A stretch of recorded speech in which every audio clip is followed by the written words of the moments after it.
Yan! Hello mga ka-movers! So, again and again, nandito na naman tayo sa aking online study. Online study. So, mag-study tayo regarding sa Registered Master Plumber. And this is Engineer Choi, Movers Vlog, your ultimate guide to top the exam. So, sana makatap talaga tayo sa exam. Pero, alam mo, kahit makapasa lang sa board exam, masaya na. Adds on na lang yung maging top sa board exam. Pero sabi nga nila, kung gusto mong makapasa, dapat i-aim mong mag-top. Okay, mag-aim. Kasi syempre pagka nag-fail, at least doon ka na lang doon sa pass the board, no? Kung i-aim mo lang mag-pass the board, syempre, pag nag-fail, bagsak, o ganon. So, aim na natin, guys. Let us stop the exam. So, this time, since part pa rin doon ng Registered Master Plumbing online study natin, sige. Ngayon, meron akong ginawa na introductions to plumbing and definition of terms. So, aaralin natin yung mga definition of terms. And, let's rock it! Rock and roll tayo ngayon, guys. Yan, mag-rock and roll tayo, guys. So, are you ready? Are you ready? Ako ready na ako. So, sige. Ang gagawin ko, babasahin ko, then kayo, panoorin nyo, then take down notes. And ako din, iti-take down notes ko rin to. And tatandaan natin, i-memorize po natin to, okay? So, part 2 siya sa pag-review. So, ngayon,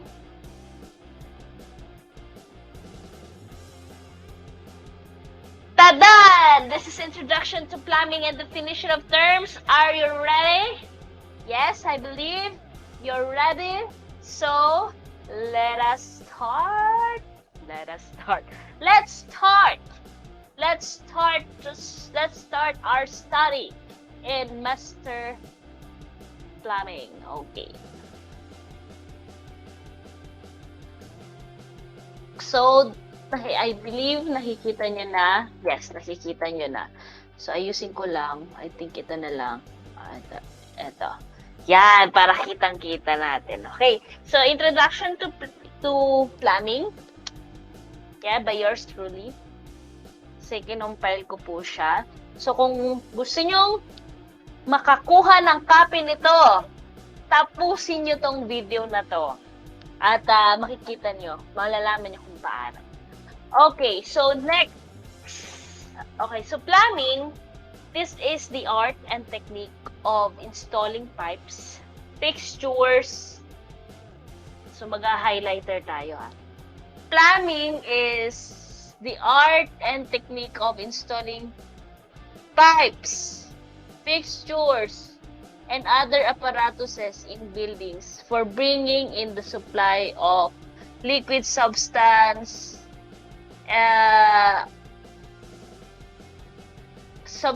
and ingredients and removing them, and such water, liquid, and other carried waste hazardous to health, sanitation, life, and property, pipes, fixtures after installation, etc. So, the plumbing system. So, this is according to the revised National Plumbing Code of the Philippines 1999. Meron pa tayong mas advanced. So, yun yung kukunin ko pang reviewer, yung advanced na plumbing code. Anyway, so, let's proceed.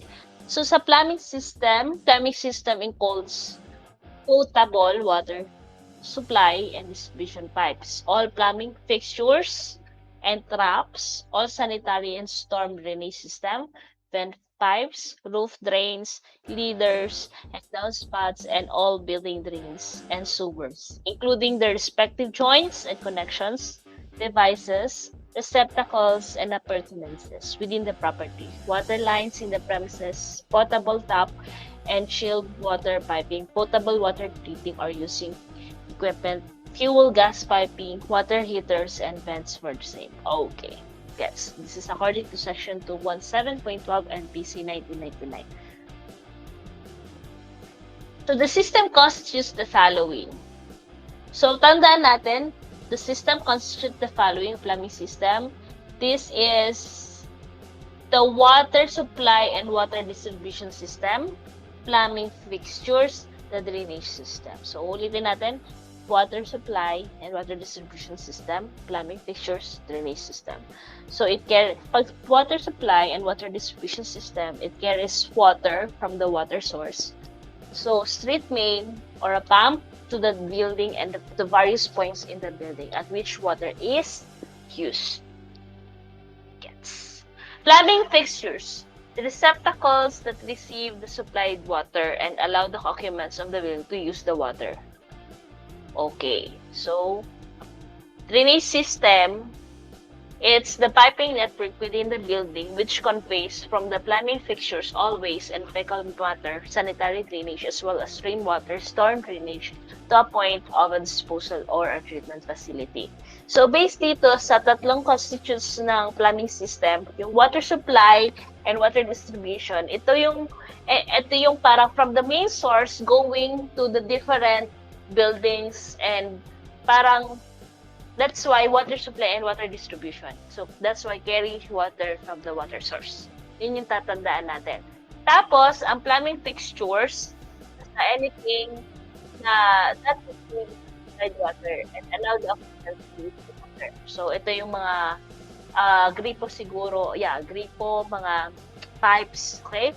Pag drainage system, ito naman yung piping network na kung saan yung mga waste naman, siguro yung ito sa mga CR, 'di ba? Yung mga nasa sa drainage, okay, sa mga drainage, sanitary, sewage treatment plant. So, yun yung tatandaan natin, guys. Okay, next, plumber. Plumber, of course, yung plumber natin, mga tubero, one who engages in the business of installing, sila yung nag-i-engage, sila yung nag-i-install, pipes, fixtures, and other apparatus for bringing in the water supply and removing liquid and waterborne waste. Okay? Next. Oh, okay. There are 3 categories of plumbers. Meron tayong apprentice plumber, journeyman plumber, master plumber. Okay. So, tatlo pala. Pag apprentice plumber, they are the beginner at the trade who usually serves for 3 to 5 years as a helper to a journeyman. Okay, ganun pala yun. Apprentice plumber pala muna. Sunod, yung journeyman plumber has served his apprenticeship and is competent to perform the installing and repairing plumbing. Kumbaga, ito yung tinatawag natin mga skilled. So, journeyman plumber, they are the skilled people na talagang gumagawa, nagpa-perform ng task ng repairing and installations ng plumbing works. Okay. So, yung apprenticeship, parang beginner siya, bago pa lang siya, tapos nasa 3 to 5 years. So, pag siguro, masasabi natin na journeyman plumber siya, kung 5 or more than na siya as a plumber, no? As a tubero. So, ito naman na master plumber, ito yung tinitake natin. A personal, technically and legally qualified and licensed to practice the profession of master plumbing without limitations according with the Republic Act of 1378. Tandaan natin ito, 1378. Having passed the examination conducted by the Professional Regulations Commissions, has received a certificate of registrations from the board. Master plumber possesses the current license to practice. So guys, yung pagkakaalam ko lang talaga ha, pagka master plumber ka, we are here to sign and seal. At the same time, technical tayo, pwede tayo maging consultant ng about plumbing works. Though, hindi naman talaga tayo, kasi ako parang, hindi naman talaga, ako as a woman, di ba, as an engineer, hindi pa rin naman ako talaga marunong when it comes to installation and ano. Pero, pwede ako sa design. Papasok ako sa design. So, since without limitations naman, mas maganda kung journeyman plumber ka, then nag-proceed ko sa master plumber. So, mas maganda yon. Pero, okay lang kung engineers ka, and hindi ka naman dumating sa journeyman na plumber, pero nag-master plumber ka, legally nakapasa ka naman and na-qualified ka sa master plumbing RMP board examinations according sa Republic Act 1378. So, master plumber ka. Okay, so yan yung three categories na plumber. So this time, wala pa po tayo dyan. Wala po ako dyan. Hindi po ako apprentice plumber. Hindi rin po ako journeyman plumber. Pero I am pursuing master plumber. Diba, mga ka-master? Okay, anyways. Let's go. Let's proceed. The plumbing code. This is the improper installation of plumbing may affect the health and documents of a building and create a center point to the spread of disease, which is I agree. The possibility is of sufficient public interest to require regulations of plumbing by law. The right of the government to regulate the details of plumbing is based on the principle of the protection of public health. Okay. So, the basic principles governing the National Plumbing Code. First, all premises intended for human use or habitation shall be provided with a supply of pure and wholesome water, neither connected to unsafe water supply nor subject to backflow. Yes. Iniiwasan natin talaga yung backflow. Okay? So, pangalawa, plumbing fixtures, devices, and appurtenances shall be supplied with water in sufficient volume and pressure, adequate to function satisfactorily, and without undue noise. Okay. Next, plumbing shall be designed and adjusted to use the minimum quantity of water consistent with proper performance and cleaning. Okay? Plumbing shall be designed and adjusted to use the minimum quantity of water. Okay, yes. Next, number 4, devices for heating and storing water shall be designed and installed as to prevent dangers from explosions through overheating. Okay? 5, every building abutting on a street, alley on easement with a public sewer shall connect its plumbing fixtures to the sewer system. 6, each family dwelling unit shall have at least one water closet. Okay, dapat merong one water closet.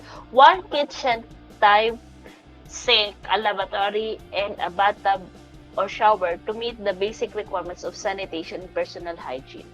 Oh, I see.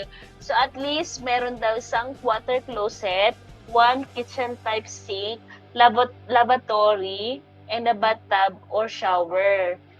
Anyway, sa Philippines, hindi naman hindi naman uso ang bathtub or shower. My goodness. Unless yung nurse ka, di ba? Anyways, sa atin kasi, okay na basta may water closet, kitchen, lavatory, okay na yan. Minsan wala pa nga lavatory, di ba? Anyways, guys, sige. Okay, let's proceed. 7, plumbing fixtures shall be made of smooth, non-absorbent material, free from concealed fouling surfaces, and shall be located in ventilated enclosures. Okay. 8, the drainage system shall be designed, constructed, and maintained to safeguard against fouling, deposit of solids, clogging, and adequate clean-out, so arrange that the pipes may be readily cleaned. Okay. So, number 9, all piping shall be durable, NAMPAP approved materials, free from defective workmanship, designed and constructed by registered master plumbers to ensure satisfactory services. Okay? Then, each fixture directly connected to the drainage system shall be equipped with water-sealed trap. Okay. So, each fixture na direct daw po pala sa drainage system, dapat equip siya with a water-sealed trap. Mga tatandaan natin yan, guys. 11. The drainage piping system shall be designed to provide adequate circulation of air free from siphonage, aspiration, or forcing of trap seals under ordinary use. Okay. 12. Vent terminal shall extend to the outer air and installed to prevent clogging and the return of foul air to the building. Vent terminals. Okay. 13. Plumbing system shall be subjected to such tests to effectively disclose all leaks and defects in the workmanship. Okay. Plumbing system. Dapat ititest talaga siya effectively. Okay, gets. 14. Substance which will clog the pipes, produce explosive mixtures, destroy the pipes of their joints, or interfere unduly with the sewage disposal process shall not be allowed to enter the building drainage system. Okay. 15. Proper protection shall be provided to prevent contamination of food, water, sterile goods, and similar materials by backflow of sewage. When necessary, the fixture device or appliances shall be connected indirectly with the building drainage system. Okay? 16. No water closet shall be located in a room or compartment which is not properly lighted and ventilated. Very important. 17. If there's no sewer system in the area, suitable provisions shall be made for the disposal of building sewage by some accepted method of sewage treatment and disposal, such as a septic tank. Okay, so disposal of building, kailangan talaga tong septic tank. Sige. 18. Tama ba tayo? Ano yung kanina? Yeah, tama. Number 18. So, where a plumbing drainage system may be subject to backflow of sewage, suitable provision shall be made to prevent overflow in the building. Okay? 19. Plumbing system shall be maintained in serviceable condition by registered master plumbers. 20. All plumbing fixtures shall be installed properly spaced to be accessible for their intended use. 21. Plumbing shall be installed with due regard to the preservation of the strength of structural members and the prevention of damage to walls and other surfaces through fixture usage. 22. Sewage or other waste from plumbing system which may be deleter use to surface or subsurface water shall not be discharged into the ground or into any waterway. Yes, bawal yung direct na nasa ground or going sa waterway or may bawal ang bypass. Kailangan unless first rendered innocuous through subjection to some acceptable form of treatment. O dapat may treatment na siya. So kailangan, kaya may sewage treatment plant. Okay, so brief history of plumbing practice in the Philippines. Okay, in 1902, the plumbing trade was duly recognized by the government in the city of Manila, and master plumber John F. Haas. So, John F. Haas became the first chief of the divisions of plumbing constructions and inspection, and a plumbing code based on the plumbing code of the United States was incorporated into the building code of the city of Manila. Okay, sa Manila nag-start 1902. Just, ano siya, ulitin ko lang, John F. Haas. Isipin natin, ahas siya. Ayan. John F. Haas. Okay. In 1935, the National Master Plumbers Associations of the Philippines, NAMPOP, was formally organized, and Manila City Ordinance 2411, the plumbing code of the City of Manila, was enacted and placed under the Department of Public Services, Manila. So, in 1954, the Third Congress approved House Bill of number 962. 962. Yan. Parang binalik. Char. 962, which is June 18, 1950, became Republic Act 1378. 1378, Plumbing Law of the Philippines upon ratification of President Ramon Magsaysay.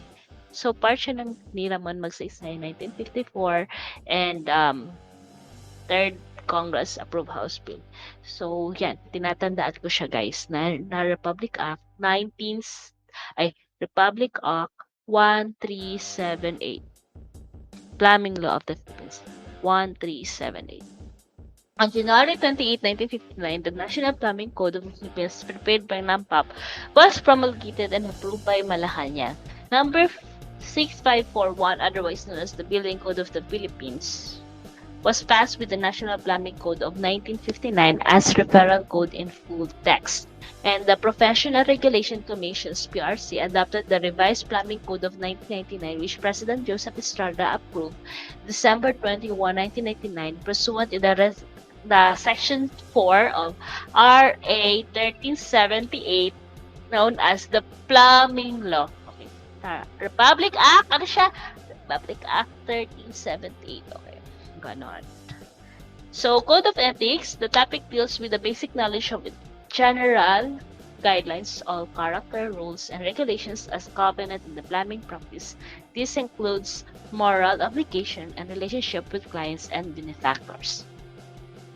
So, the Master Plumber's Codes of Ethics, a registered master plumber shall maintain a professional bearing consistent with an honorable and dignified pursuit of his or her profession, adhering to a set conduct becoming of his or her calling and shall not blank. Okay, ang dami pala nito. Act in an unprofessional manner and demand any remuneration other than this, his or her original charges except for additional services not covered in the basic contract. Supplant another registered master plan after definite steps have already been taken toward his or her being commissioned to perform the contract. Underbid, bawal ang underbid, another registered master plumber by reducing his or her professional fees after being informed of the fees charged by the other registered master plumber. Okay.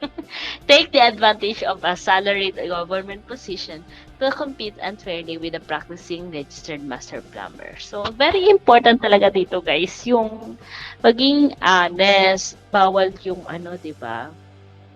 Parang anyways, yung parang kakalabanin mo talaga yung iba, tapos bababaan mo yung presyo mo. Anyways, let's proceed. Allow the use of his or her license as a registered master plumber for a fee to an unlicensed. Okay. So, bawal pala guys, yung magamitin natin yung license natin kung sakaling may license registered master plumber. Tapos, ipapagamit mo sa unlicensed master plumber in plumbing works without his or her personal supervision. Bawal na bawal. Yung parang nagpapagamit lang ng lisensya. Okay, at least alam natin, guys. Next. Injure falsely or maliciously, directly or indirectly, the reputations of another registered master plumber by reviewing his or her work for the same client unless the professional service of the former have been officially terminated and all professional fees have been fully paid. Okay. Bawal pala yun. Actually, kayo ko lang nalaman to, no? So, kapag ka, okay. Injure falsely or maliciously. Meron naman pala sinabing injure falsely or maliciously. Parang, kinikritik mo yung work niya, tapos, nagbibigay ka ng maling information doon sa client para lang masulot mo yung client. Mali. Pangit pala yun. So, code of ethics pala yun, guys. Advertise in advertise in self-laudatory language, act in any manner, and engage in any practice which tends to bring dishonor to the dignity of the registered master plumber, the National Plumbers Associations of the Philippines, NAMPAP, and the plumbing profession. Okay, tandaan natin guys, the NAMPAP stands for National Plumbers Association of the Philippines. Okay, let's proceed to the plumbing terms. Definitions of various plumbing terms, phrases, and words used to define and interpret activities in plumbing. Alley, any public space, public park, Morogare, less than 3, sa alley, 3 meters but not less than 2 meters in width, has been dedicated or deeded to the public for public use. Alter or alteration, any change, pag-alter, alter. Any change, additions or modifications in constructions or occupancy, or change or repair. Approved, accepted or acceptable under an application, specification stated or cited in this code, or accepted as suitable for the proposed use under procedures and powers at the authority. Authority in this code is meant to be individual, official, board, department, or agency established and authorized by the Office of the President. RA number 1378 to administer and enforce the provisions of this National Plumbing Code as adopted or amended. Professional sanitary engineering plans the specs, master plumbing, or install. Okay? Next. Backflow. Ano yung sinasabing backflow? Black flow of water into the water supply system from source other than its regular source. Back siphonage is one type of backflow. Parang yung flow, pag backflow, yung flow ng water into a water supply system from a source. Parang bumalik, ganun. Backflow. Yeah, that's why it's backflow. Back pressure. Air pressure in drainage pipes greater than the atmospheric pressure. Back vent pipe, the part of a vent line which connects directly with an individual trap underneath or behind the fixture and extends to the branch or main, soil or waste pipe at any point higher than the fixture or fixture trap it serves. This is sometimes called an individual vent. Okay, ball cock. A faucet opened or closed by the fall or rise of a ball floating on the surface of water. A float valve with a spherical float. Ball joint, a connection in which a ball is held in a cup-like shell that allows movement in every direction. Battery of any of two or more similar adjacent fixtures which discharge into a common horizontal soil branch.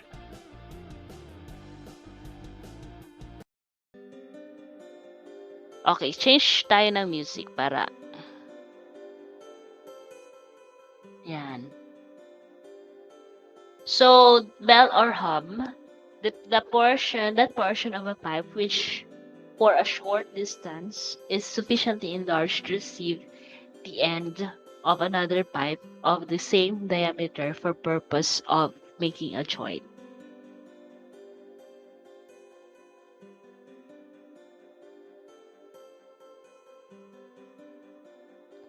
Next, bending pin or iron, a tool used for straightening or expanding lead pipe. Bib is synonymous with faucet is preferred. Faucet or spigot. Oh, ganun pala yun. Bidet.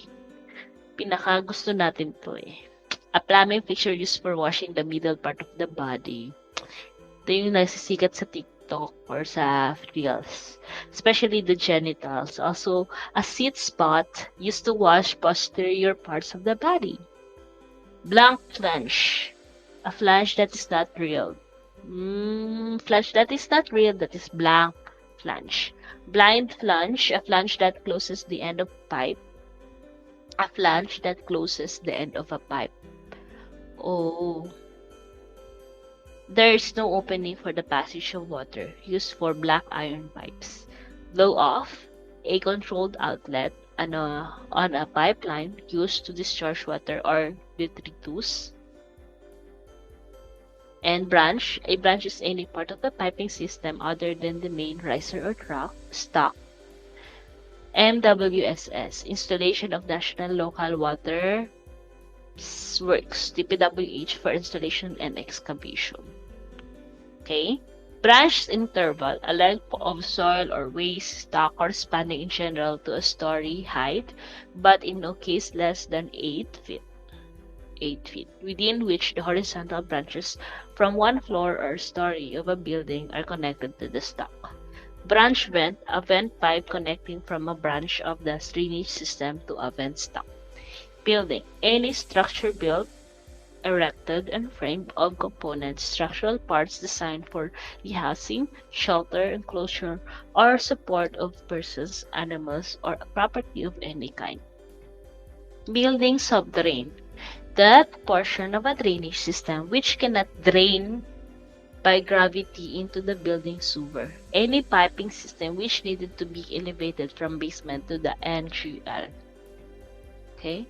Coking, plugging and opening with oakum, lead or other materials that are pounded into place, also the material that is pounded into the opening. Cap, a fitting into which the end of the pipe is screwed. Ah, okay. Yung ini-screwed for the purpose of closing the end of the pipe. That is a cap. Yung cap. Gets ko yun. Catch basin as a receptacle in which liquids are retained for a sufficient period to deposit settle-able material. Cesspool, a pit for the reception or detention of sewage. Check valve, a valve that automatically closes to prevent the flow of water. Check valve po yun. Automatically close the water in reverse directions. Prevents reverse flow. Okay.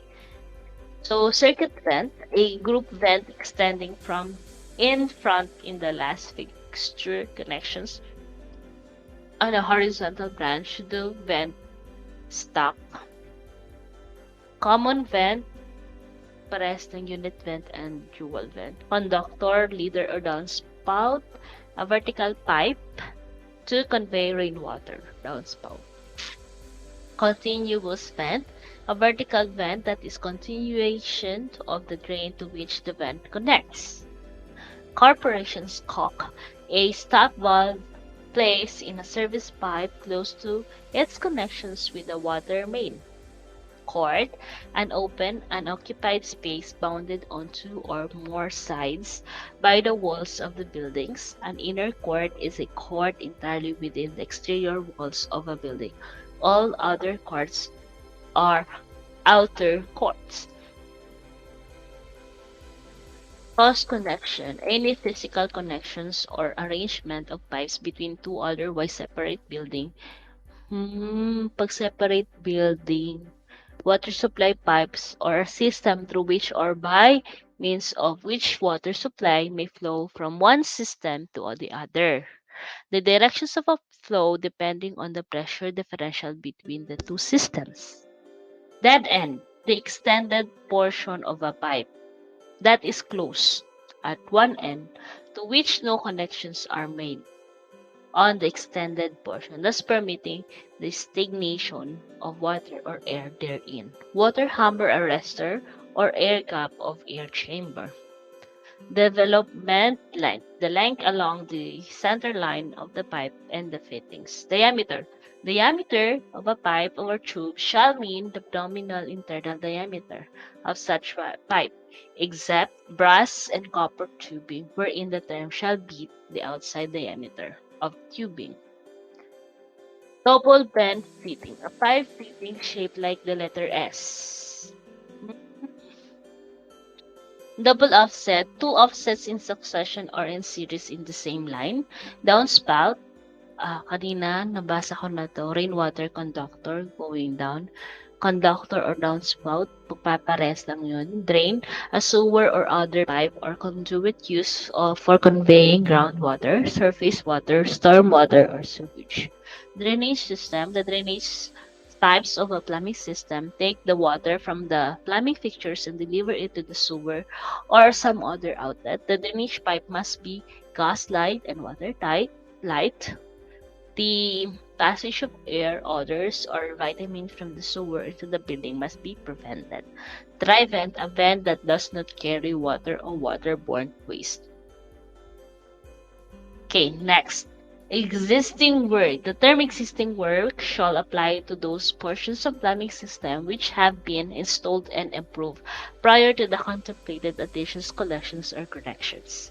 Faucet, a valve on a water pipe by which means of which water can be drawn from or held within the pipe. The valve is placed on the end of the pipe. Ferrule. A metallic sleeve called or otherwise joined to an opening in a pipe, into which plugs are screwed that can be removed for the purpose of cleaning or examining the interior of the pipe. Fixture. A receptacle attached to a plumbing system other than a trough, in which water or waste may be collected or retained for the ultimate discharge into the plumbing drainage system. Fixture branch, the supply pipe between the fixture and the water distributing pipe. Fixture drain, the drain from the top of a fixture to the junction of the drain with any other drain pipe. Fixture unit. One fixture unit is equivalent to a flow rate of 1 cubic foot of water per minute. 1 cubic foot per minute, or 7.5 gallons of water per minute. Flashing. A piece of sheet metal fitted under another piece of or flat metal or wood over which water is expected to run. Flood level, the level in a fixture at which water begins to overflow the top or rim of the fixture. Floor area, the area included within surrounding walls of a building or portion thereof, exclusive of vents, shafts, and courts. Flash valve, a valve used for flushing a fixture by using water directly from the water supply pipes or in connections with a special flush tank. Okay, gate valve, a valve in which the flow of water is cut off by means of a circular disc fitting against the machine's smooth faces at right angles to the direction of flow. The disc is raised or lowered by means of a threaded stem connected to the handle of the valve. The opening of the valve is usually as large as the full bore of the pipe. Globe valve, a valve in which the flow of water is cut off by means of a circular disc that fits against the valve seat. The plane of movement of the disc is parallel to the normal directions of flow of water, which is turned through the tortuous passage to direct the flow normal to the face of the disc. Next, gooseneck. A return bend of small size pipe, one end of which is about 1 foot long and the other end is about 3 inches long. It is commonly used as a faucet for a pantry sink, also the lead connections between the service pipe and the water main. Grade. The slope or fall of a line of pipe in reference to a horizontal plane, usually expressed in percent. Groundwater, the water that is standing in or passing through the ground, that is groundwater. Roof vent, a branch vent that performs its functions for two or more straps. Height of the building, the vertical distance from the grade line to the highest point of the coping of a flat roof or to the decline of a mansard roof or to the average height of the highest gable of a pitch or hip roof. Horizontal branch, a branch drain extending laterally from soil or waste stock with or without vertical sections or branches that receives the discharge from one or more fixture drains and conducts it to the soil or waste stock or to building drain. House drain, a part of the lowest horizontal piping of a plumbing system which receives the discharge from soil, waste, and other drainage pipes inside of a building, conveys it to the house sewer. House storm sewer. As house storm sewer is the pipeline from the building to the public storm sewer system. Indirect waste pipe, a waste pipe that does not connect directly with the building drainage system but discharges into its through a property trap fixtures of receptacle. Okay, so we will proceed to part 2 later, to the next video.